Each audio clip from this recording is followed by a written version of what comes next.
السلام علیکم ورحمۃ اللہ وبرکاتہ۔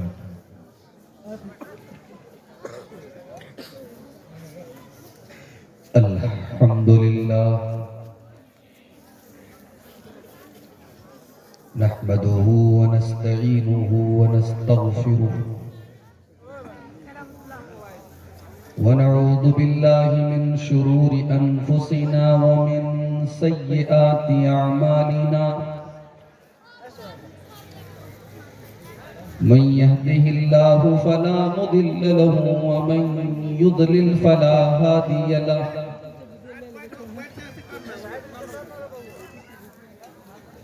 وأشهد أن لا إله إلا الله وحده لا شريك له وأشهد أن محمدا عبده ورسوله يا أيها الذين آمنوا اتقوا الله حق تقاته ولا تموتن إلا وأنتم مسلمون يا أيها الناس اتقوا ربكم الذي خلقكم من نفس واحدة وخلق منها زوجها وبث منهما رجالا كثيرا ونساء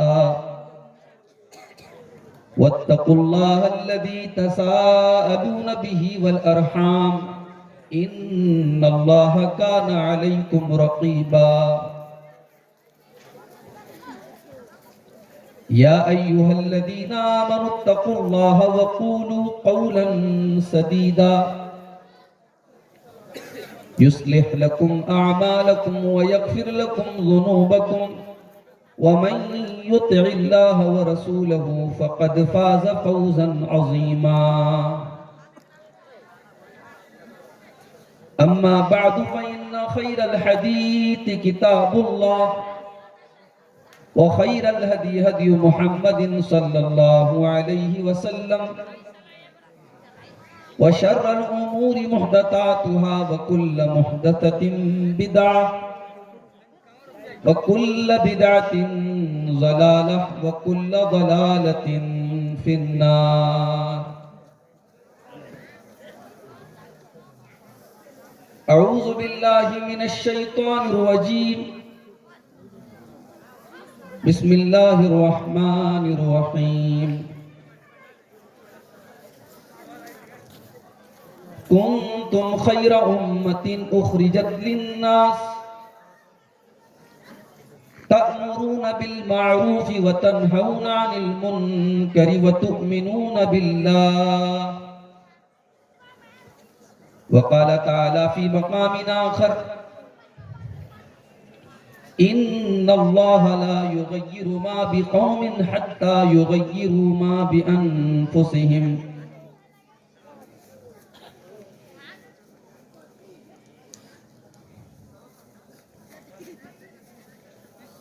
آہ جاتی ہے فلک پر رحم لانے کے لیے آہ جاتی ہے فلک پر رحم لانے کے لیے بادلو ہٹ جاؤ دے دو راہ جانے کے لیے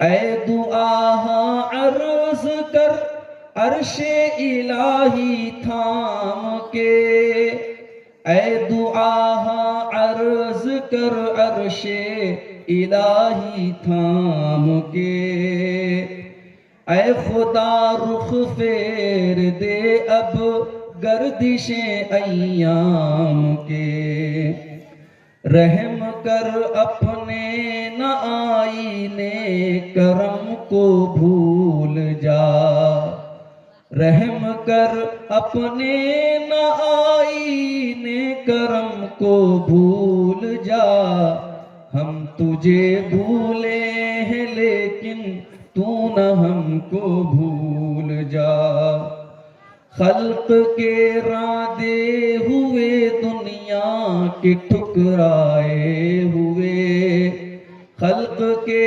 رادے ہوئے دنیا کے ٹھکرائے ہوئے آئے ہیں اب تیرے در پر ہاتھ پھیلائے ہوئے، خار ہیں بدکار ہیں ڈوبے ہوئے ذلت میں ہیں، خار ہیں بدکار ہیں ڈوبے ہوئے ذلت میں ہیں، کچھ بھی ہیں لیکن تیرے محبوب کی امت میں ہیں، کچھ بھی ہیں لیکن تیرے محبوب کی امت میں ہیں، حق پرستوں کی اگر کی تو نے دل جوئی نہیں، حق پرستوں کی اگر کی تو نے دل جوئی نہیں، تانا دیں گے بت کے مسلم کا خدا کوئی نہیں، تانا دیں گے بت کے مسلم کا خدا کوئی نہیں۔ صدر محترم، علماء کرام، محترم بزرگوں، نوجوان بھائیوں، پردہ نشین ماں اور بہنوں، پیارے بچوں، کنک پور نیپال کی اس بستی میں پہلی مرتبہ آنے کا اور آپ کے سامنے گفتگو کرنے کا موقع مل رہا ہے۔ موسم ابھی ٹھنڈا ہے،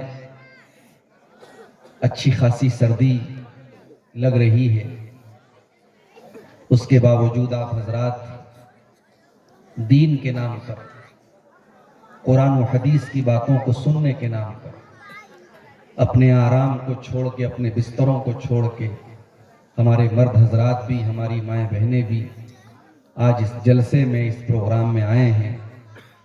یہ بہت بڑے جذبے کی دلیل ہے، دین سے محبت کی دلیل ہے۔ اللہ آپ سب کے اس جذبے کو قبول فرمائے، اور آج کے اس پروگرام کو جن بھائیوں کی محنتوں اور تعاون اور قربانیوں سے منعقد کیا گیا ہے، اللہ ان سارے بھائیوں کے مال میں، ان کے اہل و عیال میں برکتیں عطا فرمائے، اور ہم سب کو کہنے سننے سے زیادہ عمل کرنے کی توفیق عطا فرمائے، آمین۔ میرے بھائیوں، ہم اور آپ مسلمان ہیں، ہمارا تعلق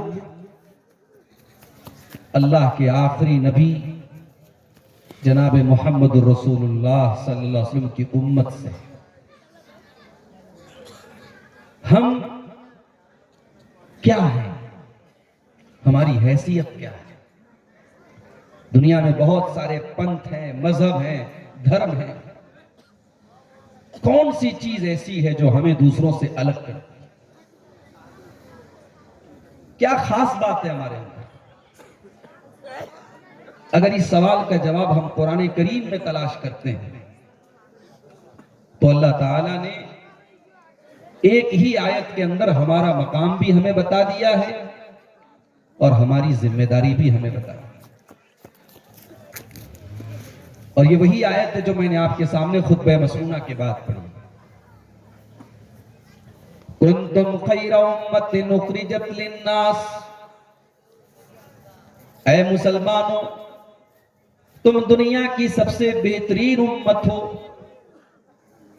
سرووتم سماج ہو، بیسٹ کمیونٹی ہو۔ کنتم خیر امت، تم دنیا کے سب سے بہترین قوم سے تعلق رکھتے ہو۔ اخرجت للناس، تمہیں مانوتا کے لیے، انسانیت کے لیے پیدا کیا گیا ہے، نکالا گیا ہے، برپا کیا گیا ہے۔ تمہارے وجود سے انسانیت کا بھلا ہونا چاہیے، مانوتا کو کچھ ملنا چاہیے۔ تمہاری تین بڑی بڑی ذمہ داریاں ہیں۔ تأمرون بالمعروف وتنہون عن المنکر وتؤمنون باللہ۔ اے مسلمانوں، تمہیں دنیا کی سب سے بہترین سماج سے اور سب سے بہترین کمیونٹی سے تمہیں جوڑا گیا ہے، تو تمہارے کندھوں کے اوپر تین بڑی بڑی ذمہ داریاں بھی ڈالی گئی ہیں۔ پہلی ذمہ داری تأمرون بالمعروف، تم دنیا میں جہاں بھی رہو گے تم بھلائی کو پروموٹ کرو گے، تم نیکیوں کو پھیلاؤ گے، تم اچھائیوں کو پھیلاؤ گے۔ دوسری ذمہ داری وَتَنْهَوْنَ عَنِ الْمُنْكَرِ، تم سماج سے برائیوں کا خاتمہ کرنے کے لیے آئے ہو۔ تمہارے ذریعے برائی کو فروغ نہ ملے، تمہارے ذریعے برائی نہ پھیلے، بلکہ برائی کو کنٹرول کرنے میں تمہارا یوگدان ہونا چاہیے۔ وَتَنْهَوْنَ عَنِ الْمُنْكَرِ، تم برائی سے روکنے والے بنا کر کے بھیجے گئے ہو۔ وَتُؤْمِنُونَ بِاللَّهِ، اور اے مسلمانوں، دنیا کی ساری قومیں اللہ کو ماننے کا دعویٰ کرتی ہیں، کوئی یہ نہیں کہتا ہم ایشور کو نہیں مانتے، ہم اللہ کو نہیں مانتے۔ ہر مذہب والا کہتا ہے ہم اللہ کو مانتے ہیں، مگر اے مسلمانوں وَتُؤْمِنُونَ بِاللَّهِ، تم اکلوتی ایسی قوم ہو جو صحیح معنوں میں اللہ کے اوپر ایمان رکھتی ہو، کیونکہ تم توحید والے ہو، تم ایکیشورواد والے ہو، تم ایک اللہ کے آگے سر جھکانے والے ہو۔ جب تم نماز پڑھتے ہو وہاں پر بھی تم 5 ٹائم کی نماز میں ہر رکعت میں اس بات کا اقرار کرتے ہو ایاک نعبد و ایاک نستعین، پروردگار یہ پیشانی جھکی ہے تو تیرے در پہ جھکی ہے، اے اللہ یہ ہاتھ اگر اٹھے گا تو تیرے در پہ اٹھے گا، ہم تجھی سے مدد مانگتے ہیں اور تجھی سے تیری ہی عبادت کرتے ہیں۔ وَتُؤْمِنُونَ بِاللَّهِ، تم اللہ کے اوپر ایمان رکھنے والی قوم ہو۔ ایک ہی آیت میں اللہ نے ہمارا مقام بھی ہمیں بتا دیا اور ہماری ذمہ داری بھی ہمیں بتا دی۔ میرے بھائیوں، ہم دنیا کے سب سے بہترین سماج سے تعلق رکھتے ہیں، مگر آج ہماری حالت کیا ہے؟ آج ہماری حالت قابل رحم ہے، جس کو ہندی میں کہتے دینی ہے۔ حالات یہ ہے کہ مسلمان دنیا کے کسی خطے میں اگر مر رہا ہے، کٹ رہا ہے، اس کے بچے یتیم ہو رہے ہیں، اس کی عورتیں بیوہ ہو رہی ہیں، دنیا کو کوئی فرق نہیں پڑتا ہے۔ دنیا کے لیے ہمارے جان و مال، ہماری عزت و آبرو کی کوئی وقت نہیں ہے۔ کسی اسکول کے پاس سے آپ گزرے تو وہاں کہیں آپ نے دیکھا ہوگا لکھا رہتا ہے بھئی یہاں گاڑی سلو چلائیے، یہ بچوں کا اسکول ہے۔ کبھی بچوں کے ہاسپٹل آپ چلے جائے وہاں لکھا رہتا ہے، بورڈ لگا رہتا ہے کیپ سائلنس، خاموش رہے، یا بچے ہیں ڈسٹرب نہ ہو جائیں بچے۔ بچوں کو لے کر کے دنیا اتنی سینسٹیو ہے۔ فلسطین کی سرزمین پر پچھلے چند مہینوں سے ہزاروں کی تعداد میں بچے قتل ہو گئے میرے بھائی، ان کی لاشوں کے ٹکڑے ہو گئے۔ وہ دنیا جو اپنے آپ کو متمدن کہتی ہے، ترقی یافتہ کہتی ہے، ڈیولپڈ کہتی ہے، اس دنیا کو کوئی فرق نہیں۔ یہ حالات آج ہمارے ہیں، ہم اس حالت اور اس لیول پر پہنچ گئے کہ ہمارے بچے، ہماری عورتیں مر رہی ہیں تو کوئی فرق نہیں پڑ رہا ہے دنیا۔ یہ ایسا کیوں ہو گیا؟ قرآن کہہ رہا ہے تم دنیا کی سب سے بہترین کمیونٹی ہو، کنتم خیر امہ، تم اللہ کے آخری نبی کی امتی ہو، تم دنیا کے سب سے بہترین امت سے تعلق رکھتے ہو، اس امت کا یہ حال کیوں ہے؟ جب اس سوال کا جواب ہم قرآن سے پوچھتے ہیں، قرآن کریم میں سورہ رات میں اللہ فرماتا ہے ان اللہ لا یغیر ما بقوم حتی یغیروا ما بانفسہم، اللہ تعالیٰ کسی قوم کے حالات کو اس وقت تک نہیں بدلتا ہے جب تک وہ قوم اپنے کرتوتوں کو نہ بدل لے۔ کسی قوم کو اللہ تعالیٰ ترقی سے تنزلی کی طرف اور بلندی سے پستی کی طرف تب تک نہیں ڈالتا ہے جب تک وہ قوم اپنے کرتوتوں کو، اپنے عمل کو نہ بدل لے۔ وَإِذَا أَرَادَ اللَّهُ بِقَوْمٍ سُوءًا فَلَا مَرَدَّ لَهُ وَمَا لَهُم مِّن دُونِهِ مِن وَالٍ، اور جب اللہ تعالیٰ کسی قوم کو برباد کرنے کا، کسی قوم کے زوال کا فیصلہ کر دے، پھر اس قوم کی مصیبتوں کو کوئی ٹال نہیں سکتا، کوئی روک نہیں سکتا۔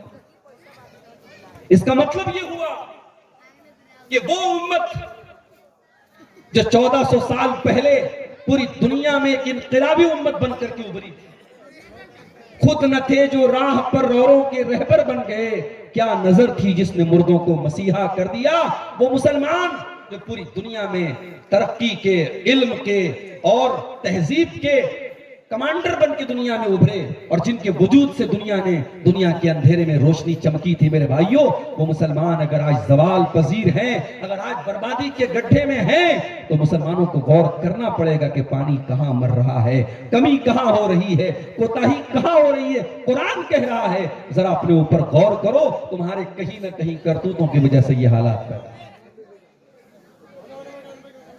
میرے پیارے ساتھیوں، اللہ کے پیارے نبی کی زندگی میں ایک جنگ لڑی گئی، جنگ احد۔ کبھی موقع ملے تو سیرت کی کسی کتاب میں تفصیل سے پڑھ لینا۔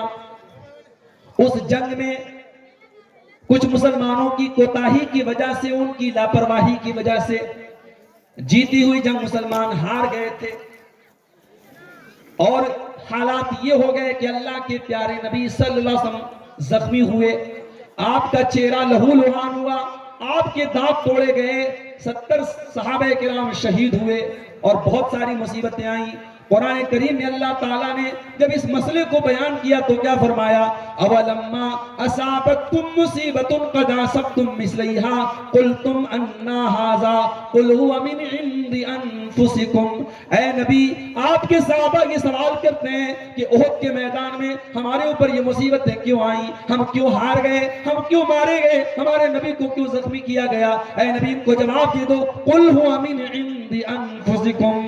اے میرے نبی اپنے صحابہ سے کہہ دو ذرا اپنے حالات پر غور کرو، تمہیں سے چوک ہوئی ہے اور تمہاری غلطیوں کا خمیازہ آج سب کو بھگتنا پڑ رہا ہے، اور کرنا پڑے گا۔ اگر یہ امت جو اللہ کی چنی ہوئی امت ہے، اللہ نے اس امت کو چنا ہے، یہ سب سے بہترین امت ہے، اگر آج یہ امت بربادی کے گڈھے میں پڑی ہے تو ضرور اس کے کچھ نہ کچھ ریزنز ہے، اسباب ہے، کارن ہے، وجہ ہے، اور وہ وجہ کیا ہے؟ آج کی تقریر میں وہی آپ کے سامنے بیان کرنا چاہتا ہوں۔ اس امت کی بربادی اور زوال کے اسباب کیا ہے؟ سب سے پہلی چیز، اس امت کی بربادی کی سب سے پہلی وجہ اگر کوئی ہے، یہ امت اگر آج برباد ہے تو سب سے بڑی وجہ یہ ہے، یہ امت اپنے مقصد حقیقی سے دور ہو چکی۔ اس امت کا اصل مقصد کیا تھا؟ دنیا میں توحید پھیلانا، توحید قائم کرنا، لیکن جب اس امت کے اندر خود شرک ہونے لگا، یہ امت جب خود شرک میں مبتلا ہونے لگی، اور ابھی میں حدیثیں پڑھ کے آپ کو سناؤں گا، اللہ کے پیارے نبی نے پیشن گوئی کی تھی کہ میری امت کے اندر بھی شرک ہو۔ جب یہ امت شرک میں مبتلا ہو گئی، ایک اللہ کو چھوڑ کے در در کی ٹھوکریں کھانے لگی، اللہ کے علاوہ کسی اور کو مشکل کشا بنا دیا گیا، کسی کو دستگیر بنا دیا گیا، کسی کو غریب نواز بنا دیا گیا، اللہ کے سوا بہت سارے رب بنا لیے گئے، اللہ کے سوا بہت سارے دروں پہ سر جھکایا جانے لگا۔ یہی امت کی بربادی کی شروعات تھی میرے بھائیوں۔ اللہ قرآن میں کہتا ہے وعد اللہ الذین آمنوا منکم وعملوا الصالحات، اے ایمان والو، اے نیک عمل کرنے والو، اللہ کا تم سے وعدہ ہے لَيَسْتَخْلِفَنَّهُمْ فِي الْأَرْضِ كَمَا اسْتَخْلَفَ الَّذِينَ مِن قَبْلِهِمْ۔ اللہ تعالیٰ ضرور تم کو دنیا میں خلیفہ بنائے گا، تمہیں اقتدار عطا فرمائے گا، وَلَيُمَكِّنَنَّ لَهُمْ دینہم الذی ارتضی لہم، اور اللہ تمہارے دین کو ضرور غالب کرے گا، وَلَيُبَدِّلَنَّهُمْ مِن بَعْدِ خَوْفِهِمْ أَمْنًا، اور اللہ تعالیٰ تمہارے خوف کو امن اور شانتی میں تبدیل کر دے گا۔ شرط کیا ہے؟ شرط یہ ہے یعبدوننی لا یشرکون بی شیئا، عبادت کرو تم میری کرو، میری عبادت میں کسی کو شریک مت کرو۔ شرک کرے گی یہ امت، اللہ کو چھوڑ کر کسی دوسرے کے در پہ سر جھکائے گی اور یہ توقع رکھے گی کہ اللہ کی مدد آئے گی، یہ پاسبل نہیں ہے میرے بھائی۔ اللہ نے مدد کا وعدہ کیا ہے، اہل توحید سے کیا ہے۔ اسی لیے اللہ کے پیارے نبی صلی اللہ علیہ وسلم فرماتے ہیں لا تقوم الساعة حتى تلحق قبائل من امتی بالمشرکین وحتى يعبدوا الاوثان، قیامت اس وقت تک نہیں آئے گی جب تک میری امت کے لوگ مشرکوں کے ساتھ مل نہیں جائیں گے اور بتوں کی عبادت نہیں کریں گے۔ ابھی ہمارے ملک میں، ہندوستان میں، بھارت میں، ابھی بالکل لیٹسٹ آج میں نے موبائل پر نیوز پڑھی کہ لکھنؤ سے ایودھیا تک کا سفر کر کے 300 مسلمان ایک بت کی زیارت کرنے کے لیے جاتے ہیں اور کہتے ہیں صاحب یہ اس سے مانوتا کو اور بھائی چارہ کو فروغ ملے. لکھنؤ سے ایودھیا تک کا پیدل سفر طے کرتے ہیں اور کہتے ہیں صاحب ہم امام ہند کی زیارت کرنے آئے ہیں اور ایک بت کی وہ جو ہے پرستش کرتے ہیں اور اس کے آگے اس کا درشن کرنے جاتے ہیں اور کہتے ہیں صاحب ہم بہت نیک کام کر رہے ہیں, ہم انسانیت کو پروموٹ کریں. یہ مسلمان کا حال ہے. وضع میں تم ہو نصارہ تو تمدن میں ہنود, یہ مسلمان ہیں جنہیں دیکھ کے شرمائیں یہود. میرے بھائیوں, اپنی اولاد کو اور اپنی آنے والی نسلوں کو ان کے دماغوں میں یہ بٹھا دو, ہم توحید والے ہیں, ہم لا الہ الا اللہ والے ہیں. ہمارا سر جھکے گا تو رب کے آگے جھکے گا, اور جس دن کسی غیر کے در پہ اس سر کو جھکانے کے لیے مجبور کیا جائے تو نبی کی اس حدیث کو بھی اپنے سامنے رکھنا, لا تشرک باللہ وَإِن قُتِّلْتَ أَوْ حُرِّقْتَ, تمہیں قتل کر دیا جائے, تمہارے ٹکڑے ٹکڑے کر دیے جائیں, تمہیں جلا دیا جائے, مگر اللہ کی ذات کے ساتھ کبھی شرک مت کرو. توحید سے بڑی کوئی امانت نہیں ہے میرے. ہم غریب ہیں, ہم کمزور ہیں, ہم مزدوری کرتے ہیں, ہمارے پاس دنیا میں کچھ نہیں ہے, لیکن کل قیامت کے دن جب اللہ کی بارگاہ میں پوچھا جائے گا کیا لے کے آئے ہو, اگر ہمارے پاس توحید ہوگی میرے بھائی, ہمارے پاس اللہ کی ذات پر مکمل ایمان ہوگا, توحید ہوگی, تو یہ ہماری پونجی ہوگی, یہ ہمارا کیپٹل ہوگا, اور اسی کے ذریعے ہمیں نجات ملے گی. اور ہمارے پاس دنیا کی ساری دولتیں آ جائیں, سارا مال آ جائے, سب کچھ آ جائے, اگر توحید کی امانت نہیں ہمارے پاس, تو اللہ قرآن میں کہتا ہے ان الذین کفروا وماتوا وهم کفار فلن يقبل من احدهم ملء الارض ذهبا. جو ایمان کے بغیر دنیا سے جائیں گے, وہ زمین بھر کے سونا بھی اگر اللہ کی بارگاہ میں لے کے آئیں گے, ان کا سونا قبول نہیں کیا جائے گا, کیونکہ ان کے پاس توحید نہیں. میری ماں اور بہنوں, بچہ بیمار ہو جائے تو دوا کرو, علاج کرو. قرآن نے جو دعائیں ہمیں سکھائی ہیں, نبی اکرم صلی اللہ علیہ وسلم جو دعائیں سکھائی وہ پڑھ کے دم کرو. خبردار کوئی شرکیہ کام نہ کرنا, کوئی ٹوٹکا نہ کرنا, کوئی ایسا کام نہ کرنا جو آپ کو شرک تک لے کے جائے. پیلیا کی بیماری ہو گئی, ہمارے یہاں ہوتا ہے, پیلیا کی بیماری ہو گئی. اب گاؤں میں کوئی ایک صاحب ہے, صاحب وہ پیلیا جھاڑتے ہیں, عورتیں لے کے جاتی ہیں بچوں کو اور وہ پیلیا جھاڑتے ہیں. معاف کرنا, یہ پیلیا جھاڑنے والے بھی شرکیہ منتر پڑھتے ہیں, اور یہ شرک ہے. اور جو عورتیں اپنے بچوں کو لے کے پیلیا جھڑوانے جاتی ہیں, وہ بھی ایک طریقے کے شرک میں مبتلا ہے. بچے, چھوٹے بچے دبلے پتلے ہوتے ہیں, ان کو ایک بیماری ہوتی ہے, لوگ کہتے ہیں سکنڈی ہو گئی ہے.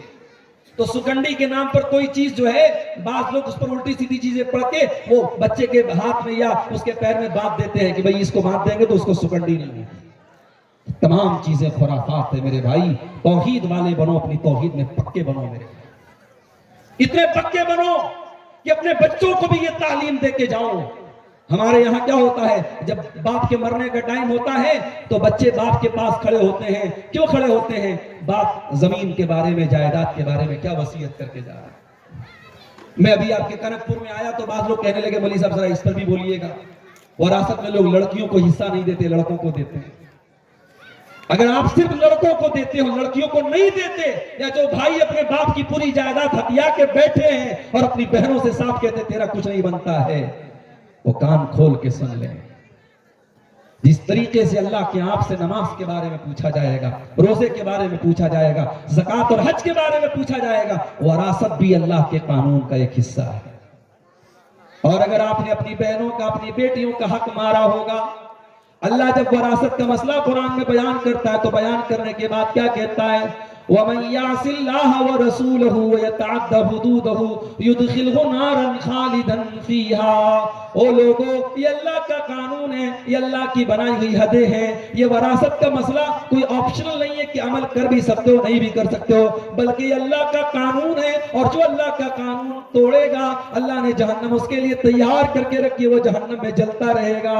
میرے پیارے ساتھیوں, اگر اپنے آپ کو جہنم سے بچانے کی فکر ہے, اپنی بچیوں کو, اپنی بیٹیوں کو ان کا حق دے کر کے جانا, اور بھائیوں اپنی بہنوں کو ان کا حق دے کر کے جانا. ورنہ زمین کے ایک ٹکڑا بھی اگر آپ نے ناجائز طریقے سے ہتھیا لیا ہے, وہ کل قیامت کے دن آپ کے گلے کی ہڈی بن جائے گا.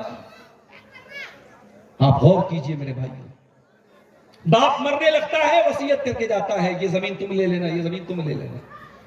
قرآن کریم کہتا ہے اللہ کا ایک پیغمبر یعقوب علیہ السلام، ان کا آخری ٹائم ہے، ان کے انتقال کا ٹائم ہے، ان کے 12 بیٹے اور 12 بیٹے اپنے باپ کے پاس موجود ہیں، اور باپ مرنے کے ٹائم اپنے 12 بیٹوں کو کیا وصیت کر کے جاتا ہے؟ ام کنتم شہداء اذ حضر یعقوب الموت اذ قال لبنیہ ما تعبدون من بعدی قالوا نعبد الہک و الہ آبائک ابراہیم و اسماعیل و اسحاق الہا واحدا۔ وہ لوگو، یعقوب کا آخری ٹائم ہے، اور یعقوب اپنے 12 بیٹوں سے کہتے ہیں میرے بچوں تم میرے بعد کس کی عبادت کرو گے؟ 12 بیٹے بیک زبان کہتے ہیں ابا جان ہم اس ایک اللہ کی عبادت کریں گے جس کی عبادت آپ کرتے تھے، جس کی عبادت ہمارے باپ دادا ابراہیم اسماعیل اور اسحاق کیا کرتے تھے۔ پتہ یہ چلا مرنے کے ٹائم بھی اپنے بچوں کے عقیدے کی فکر کرو۔ اسی لیے ابراہیم علیہ السلام جب اپنی بیوی حضرت حاجرہ کو اور اپنے بچے اسماعیل کو جب مکہ کی بیاب ہو گیا سرزمین پہ چھوڑ کے جانے لگے تو کیا دعا کرتے ہیں؟ وَجُنُبْنِي وَبَنِيَّ أَن نَّعْبُدَ الْأَصْنَامَ، اے اللہ میرے بچوں کو، میری اولاد کو، میری آنے والی نسلوں کو تو شرک سے بچانا، بت پرستی سے بچانا۔ اپنے بچوں کے عقیدے کی فکر کرو میرے بھائی، آنے والا دور بڑا نازک ہے۔ آپ کے عقیدے اور آپ کے توحید پر اور آپ کے دین پر حملہ کرنے کے لیے بڑی پلاننگ ہے میرے بھائیوں۔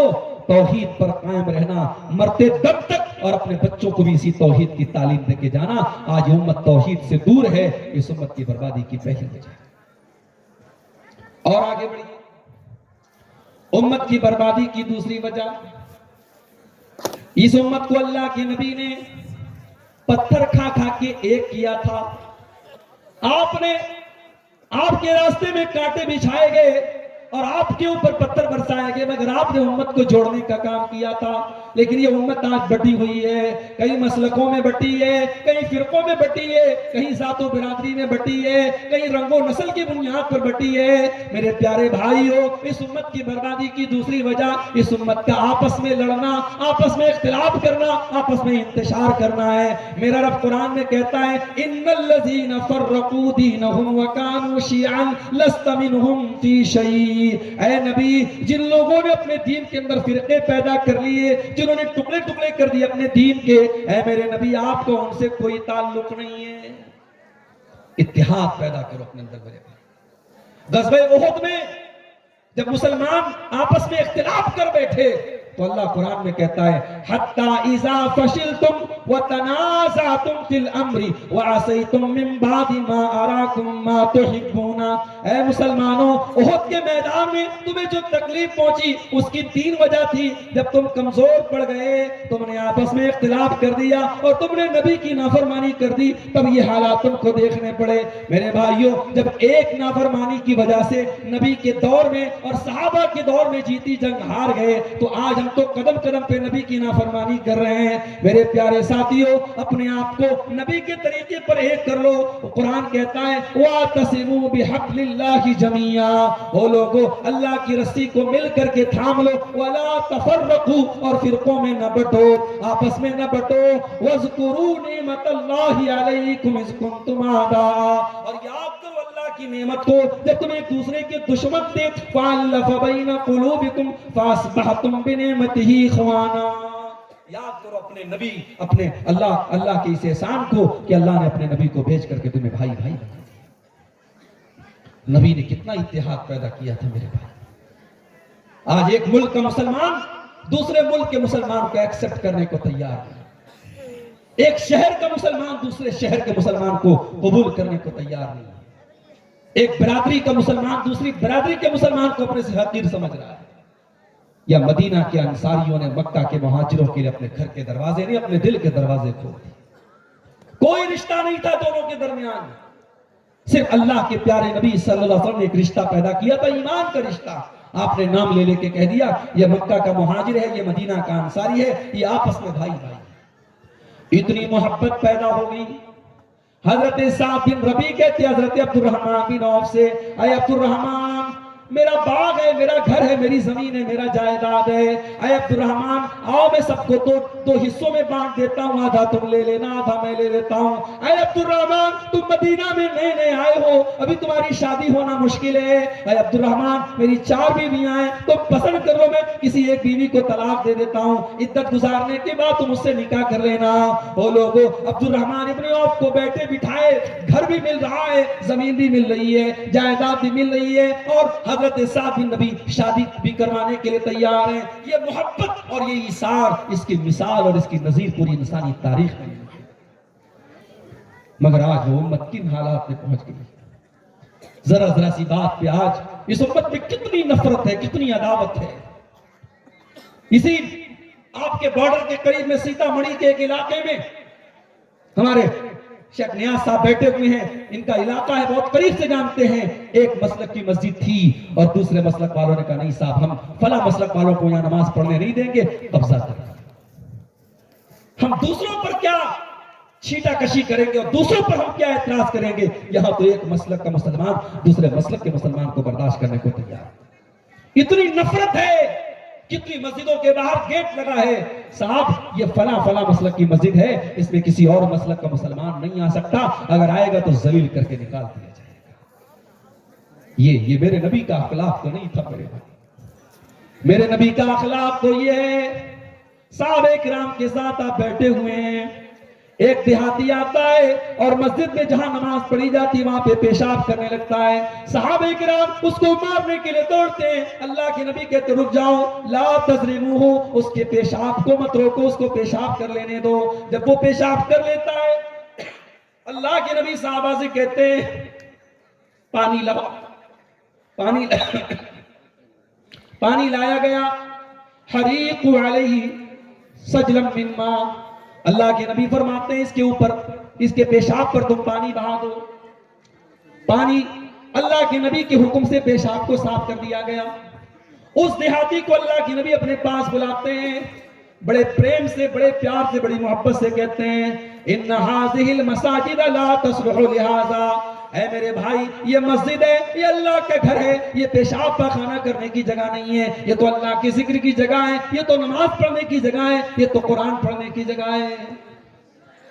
اتنے پر آپ نے بس نہیں، دیہاتی چلا گیا، پھر اللہ کے نبی نے اپنے صحابہ سے کہا انما بعثتم مبشرین ولم تبعثوا منفرین، اے میرے صحابہ تمہیں اتنا جلدی طیش میں نہیں آنا چاہیے تھا، اتنا جلدی غصے میں نہیں آنا چاہیے تھا، اے میرے صحابہ تم دنیا میں خوشی پیدا کرنے کے لیے بھیجے گئے ہو، تم نفرت پیدا کرنے کے لیے نہیں بھیجے گئے ہو۔ اس نبی کی ہم کا کلمہ پڑھنے کے لیے، اور ہمارے درمیان اتنی نفرت، فتویٰ آتا ہے صاحب فلاں مسلک کے مسلمان نے فلاں مسلک کا جنازہ پڑھا دیا، لہذا جتنے لوگوں نے جنازہ پڑھا ہے سب کا نکاح ٹوٹ گیا، سب کافر ہو گئے۔ یہاں تک واقعات ہوئے ہیں کہ ایک مسلک کے مسلمانوں کے قبرستان میں دوسرے مسلک کا مسلمان دفن کر دیا گیا تو اس کی لاش کو قبرستان سے نکال کر کے پھینکا گیا ہے۔ یہ حالات آج ہماری قوم کے ہیں میرے بھائی، اس کے بعد ہم شکوہ کرتے ہیں صاحب ہم پر فلاں ظلم کر رہا ہے اور فلاں ظلم کر رہا ہے، سب سے بڑے ظالم تو ہم خود ہیں میرے بھائی۔ اتحاد پیدا کرو، یونٹی پیدا کرو۔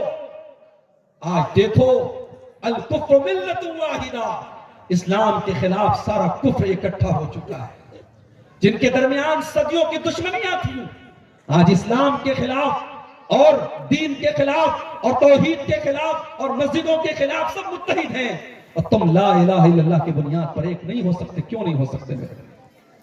اللہ کے پیارے نبی فرماتے ہیں المومن للمومن کالبنیان یشد بعضہ بعضا، مسلمان تو مسلمان کے لیے بلڈنگ کی طرح ہے، عمارت کی طرح ہے۔ ایک عمارت جب کھڑی ہوتی ہے عمارت کا ہر حصہ دوسرے حصے کو طاقت دیتا ہے، جس طریقے سے عمارت ایک دوسرے کو سپورٹ دیتی ہے، اے مسلمانوں تم ایک دوسرے کے سپورٹر بن جاؤ، ایک دوسرے کے مددگار بن جاؤ۔ ایک دوسری حدیث میں اللہ کے پیارے نبی صلی اللہ علیہ وسلم فرماتے ہیں مثل المؤمنین فی توادہم وتعاطفہم وتراحمہم کمثل الجسد الواحد، اے مسلمانوں تم آپس میں اتنی محبت کرنے والے، اتنی ہمدردی کرنے والے بن جاؤ جیسے انسان کا جسم ہوتا ہے، جیسے مانو شریر ہوتا ہے، انسان کے جسم میں ہر حصہ دوسرے حصے کو طاقت دیتا ہے، اے مسلمانوں تم بھی ایک دوسرے کو طاقت دینے والے بن جاؤ۔ اتحاد پیدا کرو میرے، تیسری چیز اس امت کی بربادی کی تیسری وجہ دنیا پرستی. صبح جب آنکھ کھلتی ہے اور رات میں جب بستر پہ سونے جاتے ہیں. کبھی غور کرنا میرے بھائیوں، صبح جب بستر پہ نیند کھلتی ہے، آنکھ کھلتی ہے، تب سے لے کر کے رات میں بستر پہ جانے تک ہم جتنے کام کرتے ہیں ان کاموں میں ہم آخرت کے بارے میں کتنا سوچتے ہیں اور دنیا کے بارے میں کتنا سوچتے ہیں. ہم جی رہے ہیں دنیا کے لیے، ہم مر رہے ہیں دنیا کے لیے. ہماری ساری ایکٹیویٹی، ساری محنت، ساری ہماری قد و کاوش دنیا کے لیے ہو رہی ہے. اور یہ دنیا کیا ہے؟ قرآن کہتا ہے وَمَا الْحَيَاةُ الدُّنْيَا إِلَّا مَتَاعُ الْغُرُورِ. میرے بندو، تیاری کرنا ہے تو آخرت کی کرو، بہتر بنانا ہے تو آخرت کی زندگی کو بہتر بناؤ. دنیا کی زندگی تو دھوکے کا سامان ہے. بڑے بڑے فلم اسٹاروں کو دیکھو جنہوں نے دنیا میں بڑا نام کمایا. بڑی بڑی فلمی دنیا کی ہیروئنوں کو دیکھو جنہوں نے اپنی خوبصورتی کے جلوے بکھیرے. جب موت سے ہمکنار ہو گئی کوئی ان کو پوچھنے والا نہیں ہے. بڑے بڑے کروڑ پتی آج قبرستان میں مرے پڑے ہیں، ان کو کوئی پوچھنے والا نہیں ہے. نہ دولت والوں کو دولت کام آئی، نہ حسن والوں کا حسن ان کے کام آیا، نہ شہرت والوں کی شہرت ان کے کام آئی. وَمَا الْحَيَاةُ الدُّنْيَا إِلَّا مَتَاعُ الْغُرُورِ. او لوگوں، اس دنیا سے بڑھ کے بے وفا کون ہوگا؟ یہ دنیا تو دھوکے کا سامان ہے، دھوکے کا سامان. اور یہ آج یہ امت دنیا پرست بن چکی ہے میرے بھائی. اور یہ بات میں اپنی طرف سے نہیں کہہ رہا ہوں، اللہ کے رسول صلی اللہ علیہ وسلم کی حدیث کی روشنی میں کہہ رہا ہوں. بڑی مشہور حدیث ہے، سنی ہوگی آپ نے، ایک مرتبہ پھر سنا دیتا ہوں. ابو داؤد کی حدیث ہے. حضرت ثوبان رضی اللہ تعالیٰ عنہ حدیث کے راوی ہیں. کہتے ہیں کہ اللہ کے رسول صلی اللہ علیہ وسلم فرمایا یوشک الامم ان تدعا علیکم کما تدعا لکلۃ الی قصاتها. او لوگوں، وہ دور بھی تم پر آئے گا جب دنیا کی ساری قومیں تم پر ٹوٹ پڑیں گی، جس طریقے سے کھانے والے پیالے پر ٹوٹ پڑتے ہیں، جس طریقے سے دسترخوان پر بھوکے لوگ ٹوٹ پڑتے ہیں. صحابہ نے پوچھا امن قلت نحن یومئذ یا رسول اللہ، اے اللہ کے رسول کیا اس وقت ہماری تعداد کم ہوگی؟ آپ نے فرمایا بل انتم یومئذ کثیر، تمہاری تعداد تو بہت زیادہ ہوگی. ولکنکم غثاء کغثاء السیل، لیکن تم سیلاب کے اوپر جو جھاگ ہوتا ہے تم جھاگ کی طرح ہو جاؤ گے، تمہاری کوئی ویلو نہ ہوگی، تمہاری کوئی حیثیت نہ ہوگی. اللہ تعالیٰ دشمن کے دل سے تمہارے رعب و دبدبہ کو ختم کر دے گا اور اللہ تعالیٰ تمہارے دلوں میں کمزوری ڈال دے گا. صحابہ نے پوچھا وَمَا الْوَانُ یا رسول اللہ، اے اللہ کے رسول کون سی کمزوری ڈال دے گا؟ آپ نے فرمایا حب الدنیا وکراہیت الموت، تمہیں دنیا سے محبت ہو جائے گی اور موت سے کراہیت ہو جائے گی. موت سے تمہیں نفرت ہو جائے گی اور دنیا بڑی محبوب ہو جائے گی. دنیا سے تم محبت کرے. جگہ جی لگانے کی دنیا نہیں ہے، یہ عبرت کی جا ہے، تماشا نہیں ہے. میرے بھائیوں، دنیا سے دل نہ لگاؤ، دنیا دل لگانے کی چیز نہیں. میرا رب قرآن میں کہتا ہے بل تؤثرون الحیات الدنیا، میرے بندو تم دنیا کو آخرت کے اوپر ترجیح دیا کرتے ہو. والآخرۃ خیر وابقا، جبکہ آخرت کی زندگی زیادہ بہتر اور زیادہ باقی رہنے والی ہے. ایک مرتبہ اللہ کے رسول صلی اللہ علیہ وسلم کے پاس یمن سے مال آیا. صحابہ کرام غریب تھے، ضرورت مند تھے. رات میں مال آیا، فجر کی نماز اللہ کے نبی نے پڑھائی، سلام پھیرا. آپ نے دیکھا صحابہ کرام بے تاب بنے ہیں، مال آیا ہے، ہمارے درمیان تقسیم ہوگا، ہماری ضرورتیں پوری ہو جائیں گی.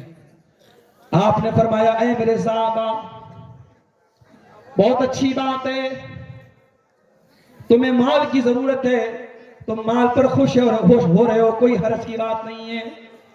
لیکن اے میرے صحابہ، کام کھول کر کے سن لو، مل فقر اخشى علیکم، مجھے اس بات کا ڈر نہیں ہے کہ تم میرے بعد غریب ہو جاؤ گے، تم میرے بعد فقیر ہو جاؤ گے، غریب ہو جاؤ گے، مجھے اس بات کا ڈر نہیں ہے. ولیکن اخشى علیکم ان تبسط علیکم الدنیا، مجھے ڈر اس بات کا ہے کہیں تم دنیا کی رنگینیوں میں نہ پڑ جاؤ، کہیں دنیا کے فتنے میں نہ پڑ جاؤ، کہیں دنیا کے لیے لڑنے نہ لگو. وَتُهْلِكَكُمْ كَمَا أَهْلَكَتْهُمْ، اور جیسے پہلے کے لوگوں کو دنیا نے ہلاک کر دیا تھا کہیں تمہیں ہلاک نہ کر دے. دنیا نے آج ہمیں ہلاک کر دیا ہے میرے بھائی. ہاں آج مال کمانے کے چکر میں ہمارا نوجوان کیا نہیں کر رہا ہے؟ آن لائن جوا کھیلا جا رہا ہے، آج حرام طریقوں سے پیسہ کمانے کے ہزاروں راستے ڈھونڈے جا رہے ہیں۔ نوجوان چاہتا ہے راتوں رات کیسے امیر بن جاؤں۔ اگر حرام کی وہ دولت آ بھی گئی آپ کے گھر پہ، یقین رکھو میرے بھائی، وہ آپ کے گھر میں برکت نہیں لائے گی، آپ کے گھر میں نحوست لائے گی۔ حرام کی دولت گھر میں آئے گی، بیوی بیمار پڑے گی، بچے بیمار پڑیں گے، گھر کا سکون برباد ہوگا۔ حرام کمائی اور حرام دولت یہ کیوں آدمی کمانے کے پیچھے پڑا ہے؟ کیونکہ دنیا سے اسے پیار ہے۔ میرے بھائی، دنیا پرستی سے ہم باہر نکلیں، ہم آخرت کی فکر اپنے اندر پیدا کریں اور آگے بڑھیے۔ نمبر 4، ہماری بربادی کی چوتھی وجہ، ہم کیوں برباد ہیں، کیوں آج ہم سوال پذیر ہیں؟ کیونکہ دین کی نالج آج ہمارے پاس زیرو ہے، زیرو۔ ابھی آپ نے علم کے اوپر پوری تقریر سنی کہ ہمارا علم کے میدان میں ہمارا کیا حال ہے۔ آج دنیا کے علم میں بھی ہم پیچھے اور دین کے علم میں بھی ہم پیچھے، اور دین کے علم سے تو ہمارا اتنا کمزور تعلق ہے کہ قرآن کریم کی اس آیت کو اگر ہم سامنے رکھیں تو ایسا لگتا ہے ہمارے ہی بارے میں اللہ نے فرمایا یعلمون ظاہرا من الحیات الدنیا وہم عن الآخرۃ ہم غافلون۔ ان لوگوں کے پاس دنیا کا تو بہت علم ہے، دنیا کا علم تو بہت زیادہ ہے، لیکن آخرت کے معاملے میں بالکل غافل ہے۔ اس آیت کی تفسیر میں علامہ ابن کثیر نے قول نقل کیا حضرت سفیان ثوری کا۔ حضرت سفیان ثوری کہتے ہیں کہ کچھ لوگ اتنے عقل مند ہوتے ہیں کہ ایک ناخن کے اوپر، اپنے ناخن کے اوپر سونے کا سکہ رکھ کر کے فَيُخْبِرُكَ بِوَزْنِهِ، اس کا وزن بتا دیں گے۔ اتنے عقل مند، اتنے جینیس ہے کہ اپنے ناخن پر رکھ کر کے وہ سونے کے سکے کا وزن بتا دیں گے، لیکن 2 رکعت نماز پڑھنے کا ان کو شعور نہیں ہے۔ آج کتنے نوجوان ہیں، آپ پوچھ لیں ان سے جنازے کی نماز کا طریقہ آتا ہے نہیں آتا؟ کتنے نوجوان، میں بچوں کی بات نہیں، نوجوانوں کی بات کر رہا ہوں، 15 سال سے اوپر کے لوگوں کی بات کر رہا ہوں۔ ان سے آپ اللہ کے نبی کے جو خلفائے راشدین ہیں، جو 4 اللہ کے رسول کے صحابہ میں جو ممتاز صحابہ کرام ہیں، پوچھئے ان سے خلفائے راشدین کے نام بتا دو، نہیں بتا پائیں گے۔ نبی کی بیویوں کے نام نہیں بتا پائیں گے، نبی کی بیٹیوں کے نام نہیں بتائیں گے، عقیدے اور توحید کی موٹی موٹی باتیں پوچھ لو نہیں بتا پائیں گے۔ یہ ہمارے دین سے علم کا یہ حال ہے میرے۔ اور ابن ماجہ کی وہ روایت اپنے سامنے رکھیے تو ایسا لگتا ہے کہ آج کے حالات میں وہ حدیث بالکل فٹ ہو رہی ہے۔ اللہ کے پیارے نبی صلی اللہ علیہ وسلم فرماتے ہیں یدرس الاسلام کما یدرس وشی الثوب، ایک زمانہ وہ آئے گا اسلام دنیا سے مٹنے لگے گا، جیسے کپڑا جب پرانا ہو جاتا ہے کپڑے کے ڈیزائن دھیرے دھیرے مٹنے لگتے ہیں، اسلام مٹتا چلا جائے گا۔ حتی لا یدری ما صلاۃ ولا صیام ولا صدقۃ ولا نسک، لوگ بھول جائیں گے نماز کیا ہے، قربانی کیا ہے، صدقہ کیا ہے، لوگ بھول جائیں گے، روزہ کیا ہے لوگ بھول جائیں گے۔ وَلْيُسْرَ عَلَى كِتَابِ اللَّهِ عَزَّ وَجَلَّ فِي لَيْلَةٍ، اور راتوں رات اللہ کی کتاب اٹھا لی جائے گی، قرآن باقی بچے گا، قرآن کے حروف دنیا سے چلے جائیں گے۔ اور اللہ کے نبی فرماتے ہیں اس کے بعد ایسی نسل بچے گی، ایسے بوڑھے لوگ بچیں گے، جب وہ آپس میں بات کریں گے تو کہیں گے ہمارے باپ دادا ہم تو نماز کے بارے میں کچھ نہیں جانتے، ہم تو روزہ کے بارے میں کچھ نہیں جانتے، ہاں ہمارے باپ دادا لا الہ الا اللہ پڑھتے تھے، ہم بھی لا الہ الا اللہ پڑھتے ہیں۔ میرے بھائیوں، یہ حالات اس لیول پر حالات پہنچیں گے، اور آج وہ حالات ہم دیکھیں۔ آپ کے اسی نیپال کے بعض علاقوں میں کتنے مسلمان ہیں جو آج غیر اسلامی رسم و رواج میں پڑے ہوئے ہیں، وہ پتھروں کے آگے بھی سر جھکا رہے ہیں، ان کو نماز کا طریقہ تک نہیں معلوم ہے، ان کے درمیان کوئی دین کی بات ان کو سمجھانے والا اور بتانے والا نہیں ہے۔ میرے پیارے ساتھیوں، اپنے بچوں کو دین کا علم سکھاؤ، اپنے آپ کو دین کا علم سکھاؤ۔ آپ نے بچوں کے لیے زمین بنا لی، جائیداد بنا لی، پراپرٹی بنا لی، بینک بیلنس بنا لیا، لیکن اگر بچوں کو اس لائق نہیں بنایا کہ آپ کے مرنے کے بعد بیٹا آپ کے لیے کھڑا ہو کے جنازے کی نماز پڑھ سکے اور بیٹا آپ کے لیے مغفرت کی دعا کر سکے، ایسی اولاد کا کیا مطلب ہے میرے بھائی؟ ایسی اولاد سے تو بے اولاد مر جانا بہتر ہے۔ ایسی اولاد چھوڑ کے جاؤ جو کم سے کم آپ کے مرنے کے بعد آپ کے لیے دعا کر سکے۔ اللہ کے پیارے نبی فرماتے ہیں جب بندہ مرتا ہے، جب بندہ مر جاتا ہے اس کے عمل کا رجسٹر بند ہو جاتا ہے، لیکن 3 چیزیں مرنے کے بعد بھی کام آتی ہیں۔ صدقۃ جاریۃ، کوئی ایسا صدقہ کر کے جائے جو صدقہ جاریہ ہو، جو اس کے مرنے کے بعد بھی کنٹینیو رہے، اور علم ينتفع به، یا کوئی ایسا علم کا کام چھوڑ کے جائے کہ مرنے کے بعد بھی لوگ اس سے فائدہ اٹھا رہے ہیں، او ولد صالح يدعو له، یا ایسی نیک اولاد چھوڑ کے جائے کہ اس کے مرنے کے بعد اس کے لیے دعا کرے۔ میرے بھائی، علم دین سے اپنے آپ کو آراستہ کرو۔ یہ امت آج علم دین سے دور ہے، یہ بھی اس کی بربادی کی بات ہے۔ 4 چیزیں ہو گئی۔ نمبر 5، امت کی بربادی کی 5ویں وجہ، یہ امت آج ذلیل و خوار ہے، پریشان ہے اس لیے بھی کیونکہ بہت ساری چیزوں میں ہم نے یہود و نصارہ کے طریقے کو اپنایا ہے۔ بچے کی پیدائش کی تاریخ آئی، مسلمان برتھ ڈے بنا رہا ہے، گھر پہ کیک لا کر کے سیلیبریٹ کر رہا ہے، رشتہ داروں کو بلا کر کے دعوت کھلا رہا ہے۔ میرے بھائیوں، بچے کو روزانہ کیک آپ کھلا سکتے ہیں، وہ کیک کھلانا منع نہیں ہے، مگر یہ سیلیبریشن کرنا اور سال کا ایک دن خاص کرنا، یہ اسلام کا کلچر نہیں، یہود و نصارہ کا کلچر ہے۔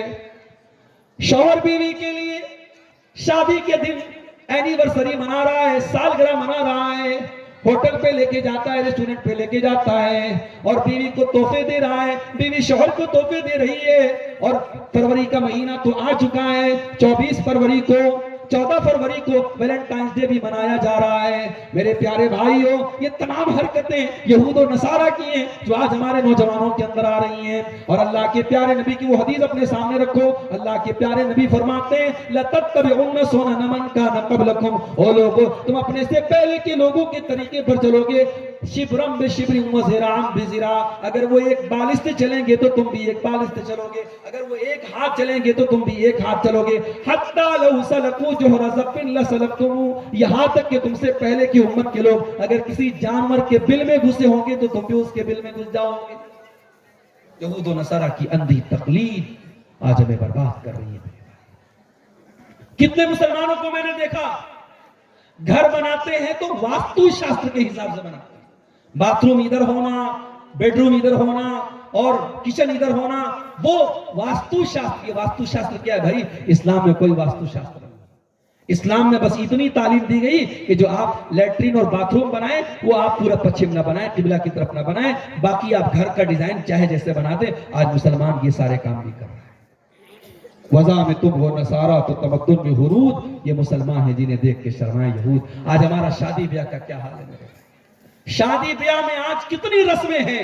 یہ بارات کی رسم کیا اسلام کی رسم ہے؟ ہمارے علماء بیٹھے پوچھو ان سے، آپ کیا کسی حدیث کی کتاب میں آپ کو کہیں پہ بارات اور جہیز کا کوئی چیپٹر ملے گا؟ نہیں، کیونکہ نبی اکرم کے اور صحابہ کرام کے دور میں جو نکاح ہوتا تھا نہ اس میں بارات تھی، نہ جہیز تھا، نہ لڑکیوں والوں کی طرف سے دعوتیں ہوتی تھی، بلکہ سمپل طریقہ تھا، لڑکے والے کو طاقت ہے تو ولیمہ کرے، ورنہ بڑے آسانی سے گواہوں کی موجودگی میں اور لڑکی کے ولی کی موجودگی میں نکاح ہو جاتا تھا۔ آج ہم نے نکاح کو بھی مشکل بنا دیا، رسم و رواج ہم نے اس قدر اپنے اوپر مسلط کر دیے۔ آج مسلمانوں کی غریب بیٹیاں آج بدکاری کے راستے پر جا رہی ہیں، زناکاری کے راستے پر جا رہی ہیں، زنا آسان ہو گیا اور نکاح مشکل ہو گیا۔ یہ حالات کیوں پیدا ہوئے میرے بھائی؟ کیونکہ ہم نے شادی بیاہ میں غیر قوم کے رسم و رواج کو اپنایا ہے۔ ابھی بنارس کا میں رہنے والا ہوں، بنارس سے 100 کلومیٹر دور مئو ایک جگہ ہے، ہمارے بہت سارے لوگ جانتے ہوں گے، بڑی علمی جگہ ہے۔ مئو سے ایک تصویر آئی، ایک ویڈیو آیا، ایک بڑا معزز گھرانہ اور بڑا مئو کا جانا مانا گھرانہ، اس گھرانے کی ایک تصویر آئی کہ صاحب لڑکی کی شادی ہو رہی ہے اور ہلدی کی رسم منائی جا رہی ہے۔ ہلدی کی رسم منائی جا رہی ہے، لڑکے نے پیلے رنگ کا کرتا پہنا ہے اور تمام اس کے گھر کی لڑکیوں نے پیلے رنگ کا کرتا پہنا ہے، اور لڑکیاں جو ہیں بے پردہ تصویریں بنوا رہی ہیں، ویڈیو بنوا رہی ہیں، اور صاحب ان کو ہلدی لگایا جا رہا ہے۔ یہ رسم کہاں سے آئی؟ یہ رسم بھی غیر اسلامی رسم ہے میرے بھائیوں۔ جس طریقے سے نماز میں ہم کوشش کرتے ہیں کہ ہماری نماز نبی کے طریقے کے مطابق ہو، ہم روزہ زکوٰۃ اور حج میں کوشش کرتے ہیں ہماری عبادت نبی کے مطابق ہو، اسی طریقے سے ہمارا شادی بیاہ بھی نبی کے مطابق ہو۔ اور آگے بڑھیے، یہ امت آج اگر برباد ہے اس کی ایک بہت بڑی وجہ اس امت کے نوجوانوں کا بگاڑ ہے۔ دنیا کی کوئی قوم ترقی نہیں کر سکتی جس قوم کے نوجوان بیکار ہو جائیں، جس قوم کا نوجوان شراب کے نشے میں دھت ہو، جس قوم کا نوجوان رات کو 2-2 بجے تک سوشل میڈیا پر گندی تصویریں دیکھ رہا ہو اور غیر محرم لڑکیوں سے چیٹنگ کر رہا ہو، وہ قوم کبھی کامیاب نہیں ہو سکتی میرے بھائی۔ علامہ اقبال کہتے ہیں محبت مجھے ان جوانوں سے ہے ستاروں پہ جو ڈالتے ہیں کمند۔ وہ نوجوان آج کہاں ہیں؟ میرے نوجوان ساتھیوں، کبھی موقع ملے خالد بن ولید کی سیرت پڑھو، اسامہ بن زید کی سیرت پڑھو، طارق بن زیاد کی سیرت پڑھو، محمد بن قاسم کی سیرت پڑھو۔ بڑی روشن تاریخ ہے ہماری، بڑی گولڈن ہسٹری ہے ہماری۔ ہم نے کس کو اپنا آئیڈیل بنا دیا، کس کو ہم نے آج اپنا آدرش بنا دیا؟ میرے نوجوان ساتھیوں، اللہ تعالیٰ نے نوجوانی کی جو عمر دی ہے یہ بڑی قیمتی عمر ہے اور قیامت کے دن اس کا حساب دینا پڑے گا۔ اللہ کے پیارے نبی فرماتے ہیں لا تزول قدم ابن آدم من عند ربہ یوم القیامہ حتی یسأل عن خمس، قیامت کے دن کوئی بھی انسان اپنی جگہ سے ہل نہ پائے گا جب تک وہ 5 سوالوں کا جواب نہ دے دے۔ پہلا سوال عن عمرہ فیما افنا، میرے بندے تو نے اپنی عمر کو کہاں گزارا؟ دوسرا سوال وعن شبابہ فیما بلا، تو نے اپنی جوانی کو کہاں گزارا؟ جوانی کا حساب الگ سے دینا پڑے گا۔ انسان کی پوری عمر میں سب سے قیمتی دور ہوتا ہے جوانی کا۔ میرے نوجوان ساتھیوں، اپنی جوانی کی حفاظت کرو، اپنی جوانی کی حفاظت کرو۔ اللہ کی قسم جوانی کے سجدے اور جوانی کی عبادت اللہ کو زیادہ محبوب ہے۔ اس انتظار میں نہ رہو 60 سال کے ہو جائیں گے، 50 سال کے ہو جائیں گے تو سدھر جائیں گے، نماز بھی پڑھنے لگیں گے، یہ بھی کر لیں گے، وہ بھی کرنے لگیں گے۔ میں نے اپنی آنکھوں سے روتے ہوئے دیکھا ہے 50 سال والوں کو، آج جب وہ حج کرنے گئے اور طواف کے چکر ان سے نہیں لگ رہے تھے اور آج ویل چیئر پر اور دوسروں کے سہارے جب وہ طواف کر رہے تھے، میں نے روتے اور بلکتے دیکھا ہے کہ کاش ہم نے جوانی میں حج کر لیا ہوتا، ہم نے جوانی میں عمرہ کر لیا ہوتا۔ میرے بھائیوں، آج ہماری مسجدیں رو رہی ہیں۔ مسجد میں فجر کی نماز میں آپ چلے جاؤ، اکثر مسجدوں میں بیچارے بوڑھے لوگ ڈنڈا لے کے پہنچتے ہیں اور وہ مسجد کا تالا کھولتے ہیں اور 5 لوگ 6 لوگ فجر کی نماز میں ملتے ہیں۔ اگر یہ بوڑھے لوگ مسجد میں جانا چھوڑ دیں تو کتنی مسجدوں میں شاید فجر کی نماز کوئی پڑھنے والا نہ ہو۔ میرے نوجوان ساتھیوں، آپ کی نوجوانی اللہ کی عبادت والی ہونی چاہیے۔ وَشَابٌ نَشَأَ فِي عِبَادَةِ اللَّهِ، کل قیامت کے دن اللہ کی بارگاہ میں وہ نوجوان اللہ کے عرش کا سایہ پائے گا جس کی جوانی اللہ کی عبادت میں گزری ہو۔ نوجوانوں کی بربادی، نوجوانوں کا بگاڑ بھی اس امت کا بگاڑ ہے، اور آج یہ امت اس لیے برباد ہے کیونکہ نوجوان برباد ہے۔ اور آگے بڑھیے، اس امت کی بربادی کی ایک وجہ، اس امت کی عورتوں کی بربادی، اس امت کی خواتین کی بربادی ہے۔ اس امت نے کیسی عورتوں کو دیکھا تھا، ہائے ہائے، جب تاریخ کا مطالعہ کرتے میں سمیہ بنت خیاط نظر آتی ہیں۔ ابو جہل نے قید کر لیا ہے، سامنے ان کا شوہر یاسر بھی موجود ہے اور جوان بیٹا عمار بھی موجود ہے۔ ابو جہل کہتا ہے سمیہ محمد کا دین چھوڑ دے ورنہ ہم تیری جان لے لیں گے۔ اے سمیہ، تیرے جوان بیٹے کی سامنے تجھے ننگا کر دیں گے، تیرے بدن سے کپڑے اتار لیں گے۔ میری پیاری ماں بہنوں، سمیہ کوئی بہت پڑھی لکھی تو عورت نہیں تھی، بہت ڈگری ہولڈر تو نہیں تھی، بہت تعلیم یافتہ تو نہیں تھی، مگر توحید والی تھی، دین والی تھی، ایمان والی تھی، اپنے ایمان کی کتنی پکی تھی۔ سمیہ نے کہا اے ابو جہل، تو کچھ بھی کر لے، میرے دل سے ایمان کو نہیں نکال سکتا، میرے دل سے محمد رسول اللہ کی محبت کو نہیں نکال سکتا۔ جوان بیٹے کے سامنے حضرت سمیہ کے بدن سے کپڑے اتار لیے گئے اور جوان بیٹے کے سامنے ماں کو ننگا کر دیا گیا اور ان کی شرمگاہ کے اوپر برچھی مار کر کے ابو جہل نے ان کو شہید کر ڈالا۔ او میری پیاری ماں بہنوں، آپ کی تاریخ میں تو ایسی عورتوں کے واقعات ملتے ہیں۔ اماں عائشہ کو دیکھو، اماں عائشہ کے اوپر جب منافقوں نے جھوٹا الزام لگایا، جھوٹی تہمت لگائی، اماں عائشہ رات رات بھر رویا کرتی ہیں۔ اللہ کے پیارے نبی کو بھی تکلیف ہو رہی ہے، اللہ کے پیارے نبی کو بھی احساس ہو رہا ہے۔ اماں عائشہ کی برات کے سلسلے میں قرآن کی آیتیں اترتی ہیں اور اللہ قرآن کی آیتیں اتار کر کے اپنے نبی کی بیوی کی پاک دامنی کو ثابت کر رہا ہے۔ میری پیاری ماں بہنوں، آپ کی تاریخ تو ایسی عورتوں کے واقعات سے بھری پڑی ہے۔ جنگ احد کا میدان دیکھو، ایک عورت آتی ہے، اس کا بچہ بھی قتل ہو گیا ہے، اس کا بھائی بھی قتل ہو گیا ہے۔ جنگ احد کے میدان میں جب وہ عورت اپنے بچوں کی لاش دیکھنے آتی ہے، اپنے چہرے کو ڈھانپ کر کے آتی ہے، کہنے والا کہتا ماں تیرے بچے کا تو انتقال ہو گیا، تیرا بچہ شہید ہو گیا اور تو جنگ کے میدان میں نقاب پہن کر کے آئی ہے، تو چہرہ ڈھانپ کر کے آئی ہے۔ تو وہ عورت کیا جواب دیتی ہے؟ کہتی ہے انی رضیت ابنی ولم ارزا حیائی، او لوگو میں نے بیٹے کو کھویا ہے جنگ کے میدان میں میرا بیٹا مرا ہے لیکن میری حیا نہیں مری ہے, میری حیا باقی ہے, میری حیا زندہ ہے. جب تک میں زندہ رہوں گی میں پردہ کرتی رہوں گی. میری پیاری ماں بہنوں, آج مسلمان عورتیں کہاں پہنچ گئیں؟ آج بے پردگی کے معاملے میں اور بے حیائی کے معاملے میں اور دین سے دوری کے معاملے میں آج مسلمان عورتوں نے کیا حالات پیدا کر رکھے ہیں. عورتوں کا بگاڑ امت کا بگاڑ ہے. اس امت کی عورتوں کو جب تک یہ دیندار نہیں بنے گی, جب تک یہ حیادار نہیں بنے گی, جب تک یہ غیرتدار نہیں بنے گی, تب تک یہ امت کامیاب نہیں ہو سکتی. کیوں؟ کیونکہ اس امت کی نوجوان نسل کو تیار کرنے والی ان کی ماں ہوگی. جب ماں بے حیا ہوگی تو بیٹا کہاں سے حیا والا بنے گا؟ جب ماں دیندار نہیں ہوگی تو بیٹا دیندار کہاں سے بنے گا؟ اسی لیے اللہ کے پیارے نبی صلی اللہ علیہ وسلم فرماتے ہیں جب تم شادی کیا کرو, جب تم نکاح کیا کرو تو دیندار عورت لایا کرو تاکہ تمہاری آنے والی نسل دیندار بنے. اللہ کے پیارے نبی فرماتے ہیں تنکح المرأۃ لاربعین, جب عورت کی شادی ہوتی ہے 4 چیزیں لوگ عورت کے اندر دیکھتے ہیں. لمالہا, مال دیکھتے ہیں. ولجمالہا, خوبصورتی دیکھتے ہیں. ولحسبہا, خاندان دیکھتے ہیں. ولدینہا, اور کچھ لوگ دینداری دیکھتے ہیں. فاظفر بذات الدین, دیندار عورت کو ترجیح دو, کامیاب ہو جاؤ گے. میری ماں, جب اپنے بچوں کے لیے تم بہو دیکھنے جاؤ, جب اپنے بچوں کی بیوی تم تلاش کرنے جاؤ تو خوبصورتی کو بعد میں رکھنا, برادری کو بعد میں رکھنا اور دولت کو بعد میں رکھنا. پہلے نمبر پہ دینداری کو رکھنا. اور اگر دینداری کو آپ نے ترجیح دی اور دیندار بہو گھر میں لے کے آؤ گی, انشاءاللہ آپ کا گھر روشن ہو جائے گا. آج دیندار عورتوں کی کمی ہے میرے. کتنی عورتیں ہیں بڑے شوق سے ہر جلسے میں جاتی ہیں, ہر تقریر سنتی ہیں, یوٹیوب پر دن رات علماء کی تقریر سنتی ہیں, مگر شوہر کی اطاعت نہیں کرتی, شوہر کو خوش نہیں رکھتی, شوہر کا حق ادا نہیں کرتی, اور کہتی ہے صاحب ہم تو بہت دیندار ہیں, ہم تو رات میں تہجد بھی پڑھتے ہیں, 5 ٹائم کی نماز کی پابندی بھی کرتی ہیں.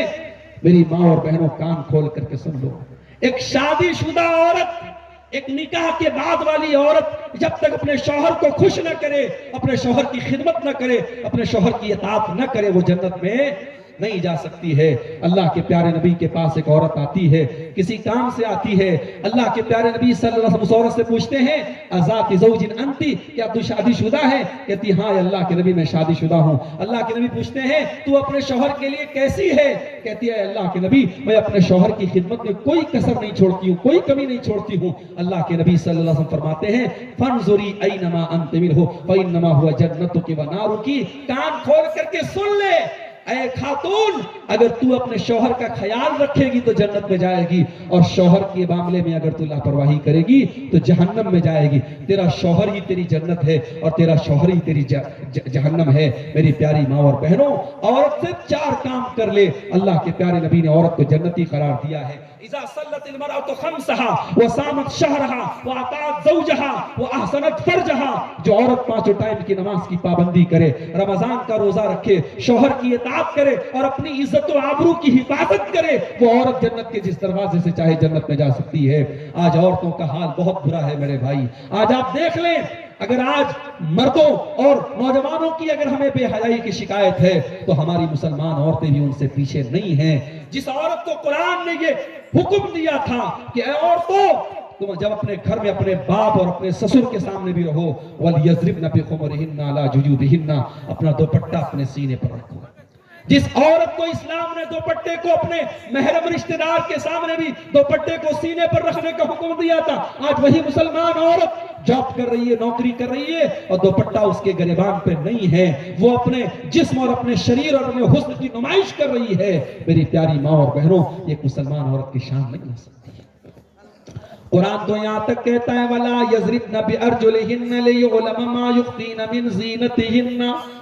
اے مسلمان عورتوں, جب تم گھر میں چلا کرو تو اپنے پاؤں کو زمین پہ زور زور سے مار کے نہ چلا کرو, تمہارے پائل کی جھنکار بھی غیر مردوں تک نہ پہنچے.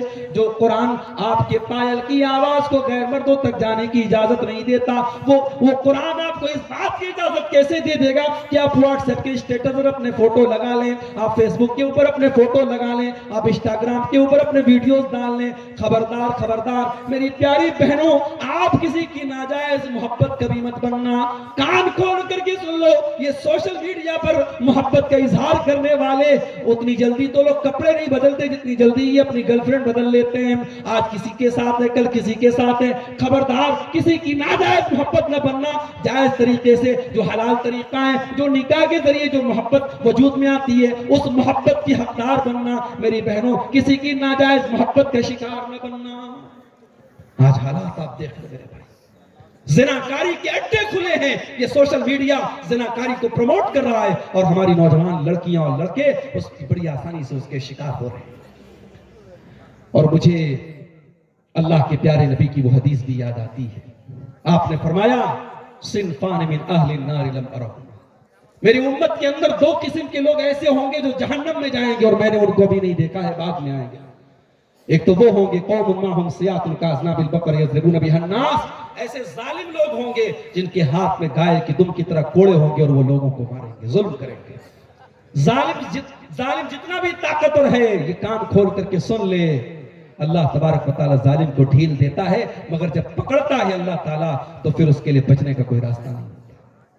وَنِسَاءٌ كَاسِيَاتٌ عَارِيَاتٌ مَائِلَاتٌ مُمِيلَاتٌ. اور ایسی عورتیں بھی جہنم میں جائیں گی جو کپڑا پہننے کے باوجود ننگی ہوں گی. اس حدیث کی شرح میں علماء نے لکھا, اگر کپڑا اتنا باریک ہے بدن نظر آ رہا ہے, یا کپڑا اتنا ٹائٹ ہے کہ اس سے بدن کے اعضاء نظر آ رہے ہیں.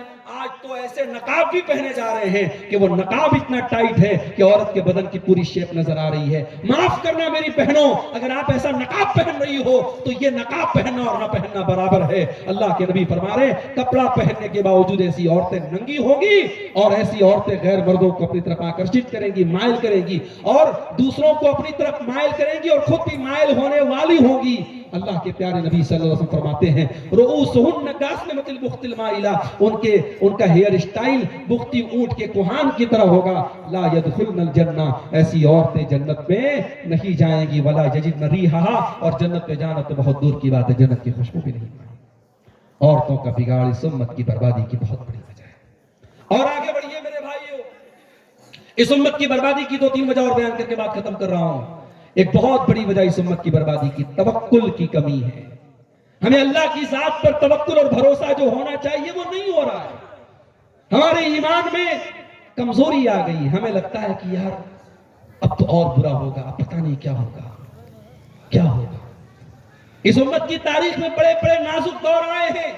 وہ دور بھی ہم نے دیکھا ہے جب بغداد پر تاتاریوں نے حملہ کیا تھا اور دریائے دجلہ کا پانی مسلمانوں کے خون سے لال ہو گیا تھا. کیا مسلمان ختم ہو گئے؟ کیا اسلام مٹ گیا؟ نہیں میرے بھائی. اکبر الہ آبادی کہتے ہیں اسلام کی فطرت میں قدرت نے لچک دی ہے, اتنا ہی یہ ابھرے گا جتنا کہ دباؤ گے.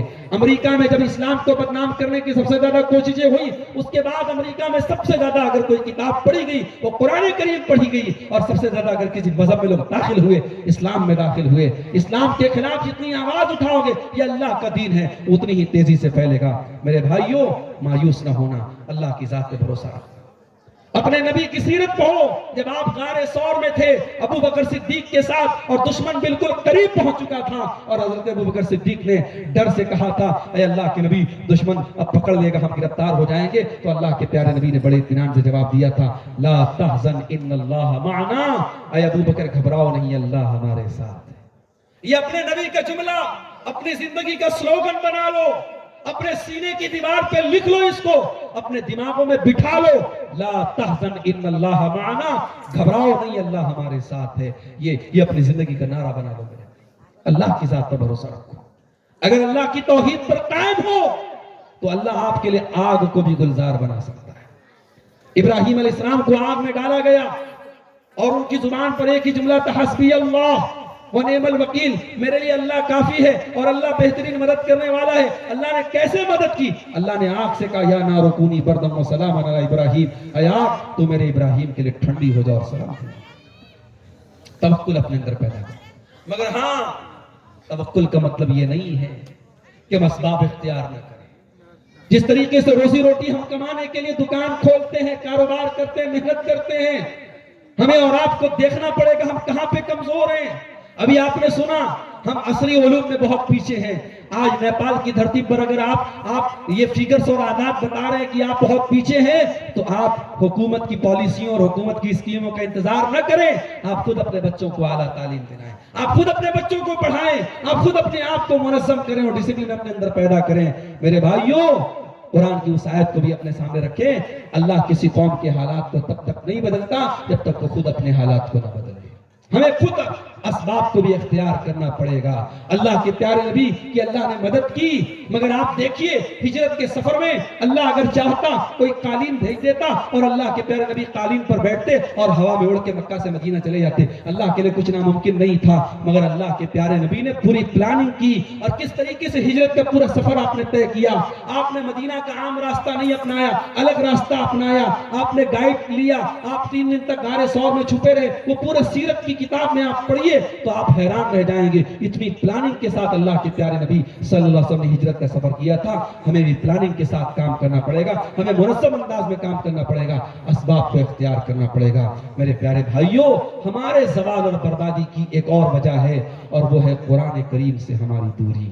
آج قرآن کریم سے ہم دور ہیں. آج قرآن کا معاملہ یہ ہے, برکت کی کتاب بنا کے رکھ دیا گیا. کتنے لوگ ہیں صاحب قرآن کو ریشم کے کپڑے میں رکھتے ہیں, قرآن کو بالکل سب سے اوپر والی الماری پہ رکھتے ہیں. قسم کھانے کی بات آتی ہے تو کہتے ہیں صاحب ہم قرآن ہاتھ میں لے کے قسم کھائیں گے. قرآن کو چومتے ہیں. قرآن تبرک کی کتاب بنا کے رکھ دی گئی. میرے بھائی, قرآن تبرک کی نہیں, قرآن تدبر کی کتاب ہے. قرآن چومنے کی نہیں, قرآن دل میں بسانے کی کتاب ہے. قرآن سے آج اب اتنے دور ہیں. کتنے نوجوان ہیں, ان سے پوچھو تم نے آخری بار قرآن کب پڑھا تھا, تو شاید بہت سارے نوجوان کہیں گے مولوی صاحب ہم نے آخری بار قرآن رمضان میں پڑھا تھا. اب دوسرا رمضان آنے والا ہے, پورا سال گزرنے والا ہے. کتنے نوجوان ہیں سال بھر کا ٹائم گزر گیا, انہوں نے قرآن کو ہاتھ نہیں لگایا ہے. عبدالغفار صاحب آپ کے بڑے اچھے دوست ہیں. مولانا طفیل صاحب نے مجھ کو کئی دن میسج کیا, میں مصروفیت کی وجہ سے نہیں دیکھ پایا. اگر کسی سے ہمارا تعلق اور دوستی ہے اور ہم اسے میسج کریں اور وہ میسج ہم نہ دیکھیں, ہم نظر انداز کریں, تو سامنے والا برا مانتا ہے, یار یہ کیسا دوست ہے, میرا میسج دیکھ کے نظر انداز کرتا ہے, میرا پیغام دیکھ کے اگنور کرتا ہے. میرے بھائیوں, جب ہم ایک انسان دوسرے انسان کو اگنور کرتے ہیں تو ہم ناراض ہوتے ہیں, ہمیں غصہ آتا ہے. کیا پروردگار رب العالمین کو غصہ نہیں آئے گا؟ کہ ہم اس کو غصہ نہیں دلا رہے؟ اس نے اپنا آخری میسج قرآن کی شکل میں ہمیں دیا ہے. ھذا بلاغ للناس, یہ قرآن مانوتا کے لیے میسج ہے اللہ کا. ھدی للناس, یہ مانوتا کے لیے مارگدرشن کا کام کرتا ہے. فیہ آیات بینات, اس کی آیتیں کھول کھول کے بیان کر دی گئی ہیں, اور ہم قرآن کو پڑھتے نہیں ہیں, قرآن پر غور نہیں کرتے ہیں. افلا یتدبرون القرآن ام علی قلوب اقفالها, میرے بندو تم قرآن پر غور کرو, نہیں کرو گے تو تمہارے دلوں پر تالے لگ جائیں گے. اور یاد رکھو میرے بھائی, اگر ہم قرآن سے اسی طریقے سے دور رہے, کل قیامت کے دن اللہ کے پیارے نبی ہمارے خلاف کیس دائر کریں گے اللہ کی عدالت میں, اللہ کی عدالت میں مقدمہ دائر کریں گے, اور اللہ کے رسول قیامت کے دن کہیں گے وقال الرسول یا رب ان قوم اتخذوا هذا القرآن مہجورا, اے اللہ میری قوم نے قرآن کو چھوڑ دیا تھا. میرے بھائیوں, قرآن کی طرف لوٹو. حضرت عمر کہا کرتے تھے کہ اللہ کے پیارے نبی صلی اللہ علیہ وسلم نے فرمایا تھا ان اللہ یرفع بهذا الكتاب اقواما ويضع به آخرین, اللہ تعالیٰ اس قرآن کے ذریعے بہت ساری قوموں کو عزت دیتا ہے, اور اسی قرآن کے ذریعے بہت سارے لوگوں کو ذلیل کرتا ہے. جو قرآن کو چھوڑے گا وہ ذلیل ہوگا. اور علامہ اقبال نے بالکل صحیح کہا تھا, وہ زمانے میں معزز تھے مسلمان ہو کر, اور ہم خار ہوئے تاریخ قرآن ہو کر. قرآن سے اپنا تعلق جوڑو میرے بھائی. جو 50 سال کے ہو گئے, جو 60 سال کے ہو گئے, جوان ہو گئے, قرآن نہیں پڑھا ہے, قرآن پڑھنے کی کوئی عمر نہیں ہوتی ہے. اگر 5 سال کا بچہ قرآن کا حافظ بن سکتا ہے تو 50 سال کا بوڑھا بھی قرآن پڑھ سکتا ہے. اگر قرآن نہیں پڑھا ہے تو شرم مت کرو, شرمانے کی ضرورت نہیں ہے. اپنی ماں سے کہنا چاہوں گا, اگر آپ نے قرآن نہیں پڑھا ہے, کسی حافظ جی سے, کسی عالم سے, کسی عالمہ سے قرآن پڑھ لو, قرآن سیکھ لو, تاکہ جب مرے ہم اللہ کے جائیں تو کم سے کم قرآن پڑھ کے جائیں. اور قرآن کو صرف رٹو طوطے کی طرح نہیں پڑھنا ہے, قرآن کو سمجھ کے پڑھنا ہے. آج نیپالی بھاشا میں بھی قرآن کا ٹرانسلیشن موجود ہے, آج اردو زبان میں بھی قرآن کا ترجمہ موجود ہے, ہندی اور انگلش زبان میں بھی قرآن کا ترجمہ موجود ہے. قرآن کو سمجھ کر کے پڑھیے, قرآن کا معنی اور مطلب دیکھ کر کے پڑھیے. پھر بھی آپ کو کوئی بات نہ سمجھ میں آئے, آپ کے علماء موجود ہیں, ان سے آپ رہنمائی حاصل کیجیے. مگر میرے بھائی, قرآن سے اپنا تعلق جوڑیے. یہ قرآن بڑی عظمت والی کتاب ہے, اور اس قرآن کو اگر ہم چھوڑیں گے تو میرے بھائی ہم برباد ہو جائیں گے. آخر میں وہی سوال آپ کے سامنے کرتا ہوں جو سوال اللہ نے قرآن میں ہم سے کیا ہے. اللہ نے قرآن میں فرمایا ما یفعل اللہ بعذابکم ان شکرتم وآمنتم. ما یفعل اللہ بعذابکم ان شکرتم وآمنتم. میرے بندو اگر تم اللہ کا شکریہ ادا کرو اور اللہ پر ایمان لاؤ تو اللہ تم کو عذاب دے کر کے کیا کرے گا؟ اللہ تم پر اپنا عذاب نہیں بھیجنا چاہتا. اللہ تمہیں ذلیل نہیں کرنا چاہتا. تمہاری حرکتیں ایسی ہیں, تم اللہ پر ایمان تم نے چھوڑ دیا, اللہ کا شکر ادا کرنا تم نے چھوڑ دیا, تم بے ایمان بن گئے, تم ناشکرے بن گئے. اللہ کو کیا پڑی ہے؟ اللہ تم پر اپنا عذاب نازل نہیں کرے گا. ما یفعل اللہ بعذابکم ان شکرتم وآمنتم وکان اللہ شاکرا علیما. اللہ تو نیکیوں کی قدر کرنے والا ہے, چھوٹی چھوٹی نیکیوں پر بڑا ثواب دینے والا ہے. میرے بھائیوں, میرے عزیزوں, یہ چند باتیں امت کے زوال کے اسباب کے تعلق سے میں نے رکھی ہیں, اس امید کے ساتھ کہ ہم صرف ایک کان سے سن کر کے دوسرے کان سے اڑا نہیں دیں گے, بلکہ ہم عمل کرنے کی کوشش کریں گے. پروردگار ہم سب کو اپنی اصلاح کی توفیق عطا فرمائے. رب العالمین آج کا یہ پروگرام جن بھائیوں کی محنتوں سے منعقد ہوا ہے, اللہ ان سب کو جزائے خیر عطا فرمائے, ان کے مال میں, ان کے علم میں, ان کے عمل میں برکت عطا فرمائے. رب العالمین ہم سب کو کہنے سننے سے زیادہ عمل کی توفیق دے. اللہ ہمارے نوجوانوں کی اصلاح فرمائے, اللہ ہماری ماں بہنوں کی اصلاح فرمائے, اللہ ہمیں ظالموں کے ظلم سے, شریروں کے شر سے محفوظ رکھے, اللہ ہماری روزی روٹی میں برکت عطا فرمائے. اللہ اس ملک کو, ملک نیپال کو امن و چین کا, امن و سکون کا گہوارہ بنائے, اور یہاں مسلمانوں کو پوری آزادی اور اختیار کے ساتھ اپنے دین کے شعائر پر عمل کرنے کی توفیق عطا فرمائے. رب العالمین ہماری مسجدوں کی, ہمارے دینی اداروں کی, ہمارے علماء کی اور دین کا کام کرنے والے تمام دعات کی حفاظت فرمائے. ہم جب تک دنیا میں زندہ رہیں اسلام پر زندہ رہیں, اور ہم سب کا خاتمہ ایمان پر ہو, آمین. ربنا تقبل منا انك انت السميع العليم وتب علينا انك انت التواب الرحيم. وصلى الله تعالى على نبينا محمد وعلى اله وصحبه اجمعين. والسلام عليكم ورحمة الله وبركاته.